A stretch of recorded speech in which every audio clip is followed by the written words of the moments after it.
क्या हमारे देश के विकास के सामने हमारे ही देश का इतिहास आकर खड़ा हो गया है और वही सबसे बड़ी रुकावट बन रहा है? क्या अंबेडकर हिंदू विरोधी थे और उन्होंने भगवान का अपमान किया है? किसान अगर कर्ज न चुकाए तो उसे जेल भेज दो, ये किसने कहा? महिलाओं की शिक्षा के खिलाफ आखिर कौन आकर खड़ा हो गया? शिवाजी शूद्र थे, आखिर इस बात को किसने कहा है? सावरकर का गुणगान करने वाली पार्टी बीजेपी क्या कहेगी? सावरकर ने ही अंबेडकर जी का अपमान किया है क्या? नमस्कार, मैं आपके साथ के राणा, इंडिया 27 देख रहे हैं आप। सबसे पहले तो आप इन तस्वीरों को देखिए। ना तो यहां कोई धरना प्रदर्शन है और ना ही जनता सरकार से कोई मांग कर रही है, बल्कि ये तस्वीरें हमारे देश के संसद भवन के परिसर की हैं और जहां पर सत्ता पक्ष और विपक्ष आमने सामने आ गए। ये वही संसद भवन है जहां बात हमारे देश के विकास को लेकर होनी थी, उसको लेकर नीतियां बननी थी। बात देश की जनता के भविष्य को लेकर होनी थी, उसके लिए नीतियां बननी थी। ये वही संसद भवन है जिसको चलाने में 1 घंटे में 1.5 करोड़ का खर्च आता है और 1 मिनट पर 1.6 लाख रुपए खर्च कर दिए जाते हैं, सिर्फ इसलिए कि बात देश के विकास की हो और बात देश के भविष्य के सुधार की हो। लेकिन इन तस्वीरों में क्या आपको इनमें से कुछ भी चीजें नजर आती हैं क्या? और बात कहां से शुरू होती है और कहां आकर खत्म हो जाती है, इसको समझना जरूरी है। बात संसद भवन में विकास को लेकर हुई जरूर, लेकिन बात देश के इतिहास पर आकर रुक गई। बात देश के महान पुरुषों पर की गई बातों पर आकर रुक गई। दोनों ही पार्टियां आपस में इस बात पर भिड़ गई कि अंबेडकर का अपमान किया गया। कांग्रेस का यह कहना है कि अमित शाह ने जो अपना संबोधन सदन के अंदर दिया और अंबेडकर अंबेडकर अंबेडकर कहकर संबोधित किया, उन्होंने कहा कि अंबेडकर का अपमान कर दिया गया। अब अपने नेता के इसी बचाव के लिए बीजेपी के नेता भी संसद भवन के परिसर में उतर गए और कहने लगे कि कांग्रेस ने भी अंबेडकर का अपमान किया है। अंबेडकर का अपमान कांग्रेस ने किया है, उन्हें उस समय चुनाव में यानी कि 52 और 56 के चुनाव में हराकर अंबेडकर का अपमान किया है, उन्हें भारत रत्न ना देकर।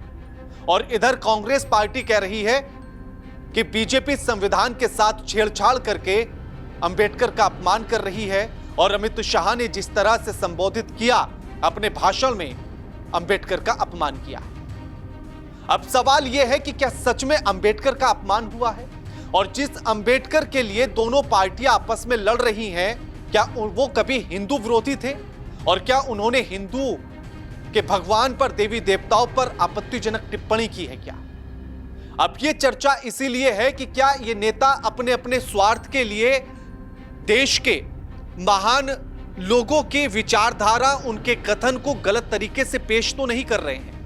कहीं अपने राजनीतिक फायदे के लिए अपने अपने हिसाब से उनके वक्तव्यों का इस्तेमाल तो नहीं हो रहा है और उन्हें कोट कर कर सिर्फ अपना राजनीतिक फायदा तो नहीं देखा जा रहा है और उसी पर क्या राजनीतिक रोटियां सेकने की कोशिश तो नहीं चल रही है?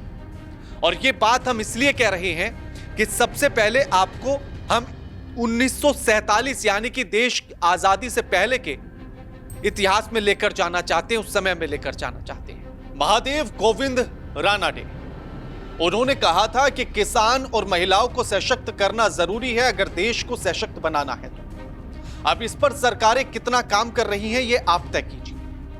आप बाल गंगाधर तिलक को किस तरह से पहचानते हैं? उनका दिया हुआ वो नारा स्वराज हमारा जन्मसिद्ध अधिकार है, जिसने उन्हें लोकप्रिय बना दिया।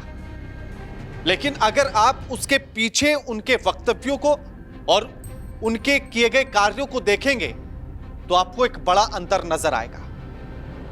बात सन 1881 की है, जब एक पत्रकार के तौर पर 3 विरोधाभासी बातें और जिसका विरोध में बाल गंगाधर तिलक खड़े रहे। सबसे पहला था कि ब्रिटिश प्रेस में उन्होंने पुराने लेखों को छपवाया जिसमें कार्ल मार्क्स के विचारों से परिचय भी कराया और उनकी तारीफ भी की। नंबर 2 पर था दक्कन के किसानों की राहत के लिए कानून बनाया गया और जिसका विरोध बाल गंगाधर तिलक ने किया था।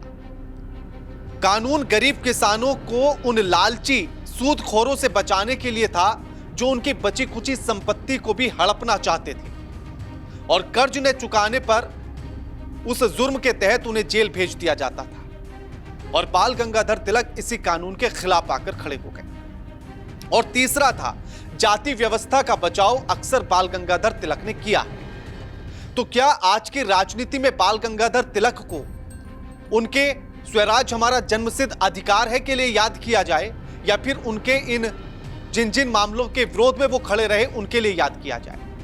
महिलाओं की शिक्षा को लेकर भी बाल गंगाधर तिलक हमेशा विरोध करते रहे, ज्योतिबा फूले का विरोध करते रहे।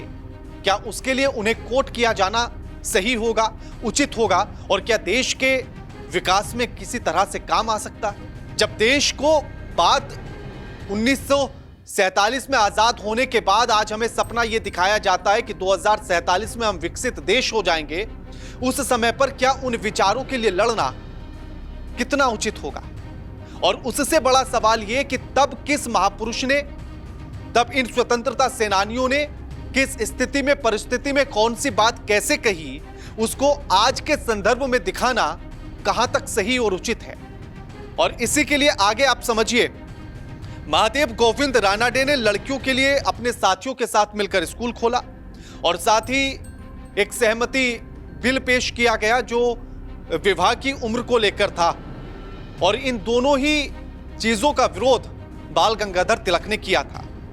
साथ ही गोविंद रानाडे ने ब्रिटिश सरकार के साथ मिलकर डेक्कन एग्रीकल्चर रिलीफ बिल लेकर आए, और जो 1874 से 79 तक भयंकर अकाल उस समय पर पड़ा था, किसानों के पास खाने तक के लिए दाने नहीं बचे थे और एक भारी कर्ज में किसान डूबते चले गए थे। जो लगान उन्हें 10 से 20 रुपए देनी थी, वो सूदखोरों का जो कर्ज था वो बढ़कर 1000 से 2000 हो गया था। और इसी के चलते किसानों ने विरोध प्रदर्शन किया, और इसी विरोध प्रदर्शन का जो नेतृत्व था, इस आंदोलन का जो नेतृत्व किया था, वो चित्पावन ब्राह्मण वसुदेव बलवंत फड़के ने किया था, जो बाद में जेल भी गए और फिर 1883 में उनकी मौत हो जाती है। लेकिन उस आंदोलन का विरोध भी बाल गंगाधर तिलक ने किया था। उनका यह कहना था कि अगर किसान कर्ज ना चुकाए तो उसे जेल भेज देना चाहिए और अंग्रेजी सरकार को इस कानून को सख्ती के साथ लागू करना चाहिए। इसके बाद बैंक खोलने का एक प्रस्ताव रखा गया और जिसमें यह कहा गया कि बैंक खोले जाएं, जिसमें किसानों को कम ब्याज दरों पर जो है कर्ज दिया जाए, लोन दिया जाए। और साथ ही जो है तिलक ने इस कानून का भी विरोध किया और साथ ही बैंक खोलने का भी विरोध किया। और उसके बाद जो उन्होंने एक पंक्ति कही वो बड़ी महत्वपूर्ण है। उन्होंने कहा कि सूदखोरों को काश्तकारों का भगवान कहा जाना चाहिए। और उन्होंने साथ ही सरकार से यह भी कहा कि अगर कोई किसान कर्ज के पैसे ना लौटाए तो उसे जेल भेज देना चाहिए। और साथ ही उन्होंने यह भी कहा शिक्षा को लेकर कि किसानों के बच्चों को शिक्षा देना मतलब पैसे की बर्बादी करना है। अब ये वही मैं सारी बातें बता रहा हूं कि उन्होंने तब कौन सी परिस्थिति में कही थी, वो हमें समझने की जरूरत होगी, वो आपको आगे बताऊंगा। गोपाल कृष्ण गोखले दक्कन सभा किसानों के लिए राहत की बात उन्होंने अंग्रेजी सरकार से मिलकर की, जिसमें उन्होंने 48.2 लाख रुपए की कर्ज माफी कराई और 64.2 लाख की जो वसूली सरकार करने वाली थी उसको रुकवाया। लेकिन इसके खिलाफ भी बाल गंगाधर तिलक थे। साथ ही बाल गंगाधर तिलक गैर ब्राह्मणों के लिए शिक्षा की बात नहीं करते थे, बल्कि उनका एक अलग तर्क था शिक्षा को लेकर। उनका कहना था कि अगर किसानों के बच्चों को या फिर गैर ब्राह्मणों को अगर आप शिक्षा भूगोल की, गणित की, विज्ञान की देंगे तो वो उनके काम नहीं आएगी, उनकी निजी जिंदगी में, दिनचर्या में वो किसी काम की नहीं होगी। तो उनका यह कहना था कि बढ़ईगिरी, लुहार, राजमिस्त्री का काम, दर्जीगिरी सिखाई जानी चाहिए। यानी कि जो जिन इस ऐसे परिवारों से हैं, जो बढ़ी परिवारों से हैं, जो लुहार परिवारों से हैं, उन्हें इसी काम की शिक्षा दी जानी चाहिए ताकि वो और निपुण हो सके और बेहतर काम कर सके। और उन्होंने कहा कि शिक्षा का तार्किक सिस्टम यही हो सकता है। अब आप बताइए, क्या तब की बातों को आप बाल गंगाधर तिलक की अगर आज के संदर्भ में रखकर कहेंगे तो क्या यह उचित होगा? अंग्रेजी शिक्षा का उन्होंने वैसे कभी विरोध नहीं किया। ब्राह्मणों को मिले, उन्होंने ये कहा, लेकिन साथ ही उन्होंने कहा कि उन ब्राह्मणों को मिले जिनके पास जमीन है, यानी कि जिनके पास पैसे हैं। जो गरीब ब्राह्मण हैं उनको भी शिक्षा नहीं मिलनी चाहिए, ये बाल गंगाधर तिलक का कहना था। साथ ही उन्होंने एक और बड़ी बात महिलाओं को लेकर कही। उन्होंने कहा कि अंग्रेजी शिक्षा महिलाओं को स्त्रीत्व से वंचित करती है, जो हासिल करने के बाद वे एक सुखी सांसारिक जीवन नहीं जी सकती है।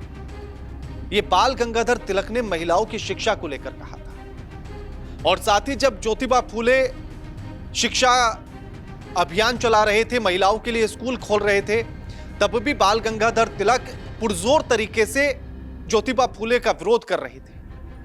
जिस तरह से उन्हें परेशान किया जा सकता था उस तरह से परेशान भी कर रहे थे, उनके इस अभियान को रोकने के लिए हर हथकंडा अपना रहे थे। तो क्या बाल गंगाधर तिलक, जिन्हें एक महान स्वतंत्रता सेनानी माना जाता है, क्या उनके इन बातों को आज कोट करके आज के संदर्भ में रखा जा सकता है? और क्या उनकी इस बात के लिए आलोचना की जा सकती है क्या? और की जाए तो यह कहां तक उचित होगा? इसी के साथ अब जो मैंने आपको बताया था कि उनको जो लोकप्रियता मिली और जो पहचान आज जो हम उन्हें जानते हैं, वो इसीलिए कि उन्होंने नारा दिया था स्वराज जन्मसिद्ध अधिकार। अब आप खुद ही तय कीजिए कि उनकी कौन सी बातों को लिया जाए और कौन सी को छोड़ा जाए, क्योंकि इतिहास हम इसलिए पढ़ते हैं ताकि उससे कुछ बेहतर सीख सके, और जो गलतियां हमने तब की हैं उन गलतियों को हम दोबारा ना करें जब हम भविष्य की तरफ बढ़ रहे हैं। लेकिन आज की राजनीति सिर्फ और सिर्फ उन गलतियों पर बात करना चाहती है ताकि विकास पर बात ही ना हो। और इसीलिए हम ये कह रहे हैं कि क्या भारत के विकास में भारत का इतिहास ही सबसे बड़ा रोड़ा बन चुका है, सबसे बड़ी रुकावट बनकर खड़ा हो गया है क्या? अंबेडकर हिंदू विरोधी थे, हम इस बात को भी कह रहे हैं, और ये क्यों कह रहे हैं वो भी आपको बताएंगे कि आखिर ये जो सवाल है, ये सवाल कहां से और कैसे उठा। तो इसके लिए सबसे महत्वपूर्ण ये है, अंबेडकर ने एक बात कही थी और उन्होंने कहा था कि मेरा जन्म जरूर हिंदू में हुआ है, लेकिन मैं मरूंगा हिंदू नहीं। और उन्होंने फिर बौद्ध धर्म भी अपना लिया था, और बौद्ध धर्म अपनाने के बाद हिंदू धर्म को लेकर उन्होंने कड़े शब्दों में आलोचना की है। और इसी के साथ उन्होंने जो अपनी 22 प्रतिज्ञा ली थी, उन प्रतिज्ञाओं पर ध्यान देने की जरूरत है। उनमें से कुछ प्रतिज्ञा मैं आपको बताता हूं। उन्होंने कहा था, मैं ब्रह्मा विष्णु महेश में कोई विश्वास नहीं करूंगा और ना ही उनकी पूजा करूंगा। मैं राम और कृष्ण जो भगवान के अवतार माने जाते हैं, मैं कोई आस्था नहीं रखूंगा और ना ही उनकी पूजा करूंगा। मैं गौरी, गणपति और हिंदुओं के अन्य देवी देवताओं में आस्था नहीं रखूंगा और न ही उनकी पूजा करूंगा। मैं भगवान के अवतार में विश्वास नहीं करता हूं। मैं यह भी नहीं मानता हूं और न ही कभी मानूंगा कि भगवान बुद्ध विष्णु के अवतार थे। मैं इसे पागलपन और झूठा प्रचार प्रसार ही मानता हूं। यह बात अंबेडकर ने अपनी प्रतिज्ञा में कही थी जब वो बौद्ध धर्म अपना रहे थे। तो क्या इसे हिंदुओं का विरोध माना जाए और क्या इसे हिंदू देवी देवताओं का अपमान माना जाए? और अगर माना जाए तो फिर वो राजनीतिक पार्टियां अपने हिसाब से तय करें कि वो अंबेडकर जी के साथ खड़ी हैं या उनके खिलाफ खड़ी हैं। अब आप इस बात को अच्छे से समझिएगा कि इन पॉइंट को लेकर आखिर अंबेडकर जी पर कभी हमला क्यों नहीं बोला, या उनकी इन बातों को लेकर कभी उनकी आलोचना क्यों नहीं की? क्योंकि अंबेडकर जी के नाम पर एक बड़ा वोट बैंक जुड़ा हुआ है, और उस वोट बैंक के साथ कभी भी कोई भी राजनीतिक पार्टी खिलवाड़ नहीं करना चाहती। और इसीलिए सदन के भीतर की, उसके परिसर की जो तस्वीरें आप देख रहे हैं, वो तस्वीरें इसीलिए हैं, उनके अपमान और सम्मान की बातें राजनीतिक पार्टियां इसीलिए कर रही हैं क्योंकि उससे एक बड़ा वोट बैंक जुड़ा हुआ है। और अंबेडकर जी के साथ जुड़े हुए वोट बैंक को साधने के लिए ही पूरा संसद भवन का परिसर दंगल में बदल दिया गया। अब इसी को लेकर फिर कुछ लोग इस तरह की टिप्पणी भी कर रहे हैं कि बीजेपी पार्टी जिन सावरकर का लगातार गुणगान करती है, वो भी अंबेडकर जी का अपमान करते हैं। तो क्या उनको लेकर क्या कहेगी? और फिर उनका इतना गुणगान बीजेपी क्यों करती है? फिर उनकी भी आलोचना होनी चाहिए। अब उन्होंने क्या कहा था, सबसे पहले तो वो सुनिए, जिसको लेकर ये नेता जो है लगातार प्रचार कर रहे हैं। सावरकर समग्र के खंड 7 में एक लेख है और उस लेख को सावरकर जी ने ही लिखा है और जिसमें उन्होंने जिसका शीर्षक दिया था, बौद्ध धर्म स्वीकार कर तुम असहाय हो जाओगे। यह अंबेडकर जी को लेकर लिखा था और इसमें वो लिखते हैं कि अतः डॉक्टर अंबेडकर नामक व्यक्ति भिक्षुक अंबेडकर हो जाए तो भी किसी हिंदू को किसी तरह का सूतक नहीं लगने वाला, न हर्ष न विमर्श। जहां स्वयं बुद्ध हार गए वहां अंबेडकर किस झाड़ की पत्ती।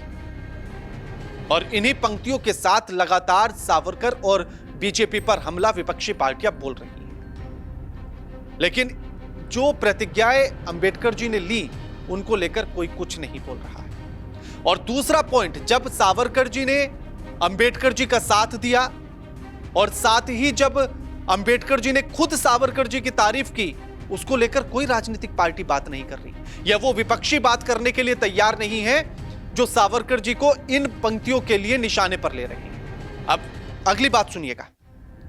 1956 सावरकर केरसी में लिखते हैं, वो लिखते हैं कि लाखों अनुयायियों के साथ संप्रदाय बदल लिया था।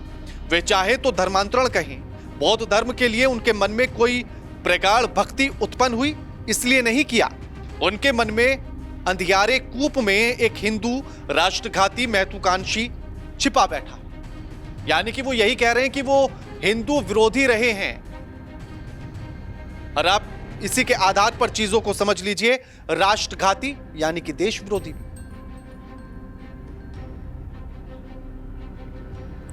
लेकिन इन सब के बाद भी अंबेडकर जी ने सावरकर जी की तारीफ की, और क्यों की पहले तो वो समझिए। वंचितों और दलितों के उत्थान को लेकर जो काम अंबेडकर जी कर रहे थे, उसी को लेकर सावरकर जी ने उनसे प्रभावित हुए और उन्होंने भी उस तरफ कदम बढ़ाया।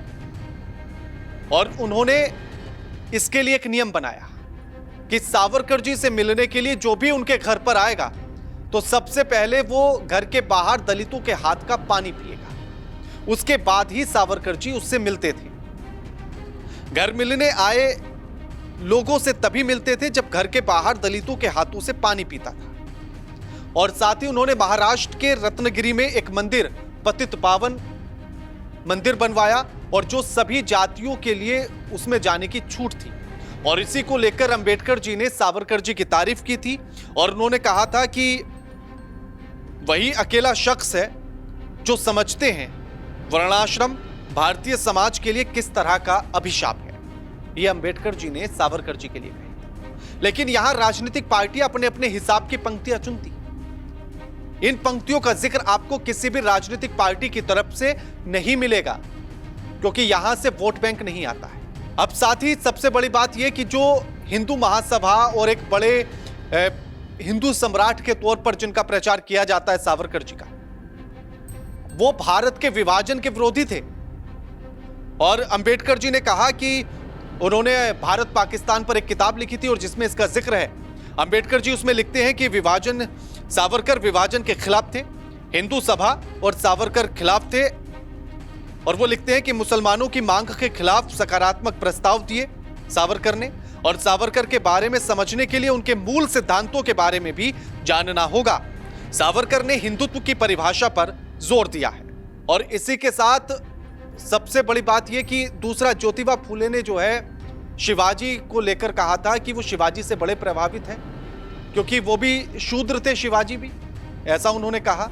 और दूसरा ये कि उन्होंने इस बात को भी कहा कि वो एक ऐसे राजा थे जो अपनी जनता के बीच में जाते थे और उसके दर्द को समझते। अब यहां हमारे बताने का सिर्फ एक मेन मकसद यही है कि आप इस बात को समझिए कि राजनीतिक पार्टियां सिर्फ स्वतंत्रता सेनानियों या हमारे महान पुरुषों के लिए सिर्फ अपने इस्तेमाल उन्हीं पंक्तियों का कर रही है जिससे उन्हें राजनीतिक फायदा होता है। और अंबेडकर पर लड़ाई सिर्फ इसीलिए है क्योंकि वहां से वोट बैंक का फायदा मिलता है। और इसीलिए हम ये कह रहे हैं कि हमारे देश के विकास में हमारे देश का ही इतिहास सबसे बड़ी रुकावट बन गया है। इस बात को समझने की जरूरत है आपको भी, और आपको ही इस बात के लिए आवाज उठाने की जरूरत है कि संसद में इस तरह की बातों पर बहस होने की बजाय नई नीतियों पर, और नई योजनाओं पर बात हो, देश के विकास पर बात हो, गिरते हुए रुपए पर बात हो, गिरती हुई जीडीपी पर बात हो, रोजगार पर बात हो, नौकरी पर बात हो, लेकिन इन सारे मुद्दों को हटाकर हम अपने स्वतंत्रता सेनानियों के लिए लड़ रहे हैं। वो भी उन्होंने कब, कहां, किस परिस्थिति में कौन सी बात कही, उनको हम आज के संदर्भ में रखकर लड़ने पर लगे, क्योंकि राजनीतिक फायदे।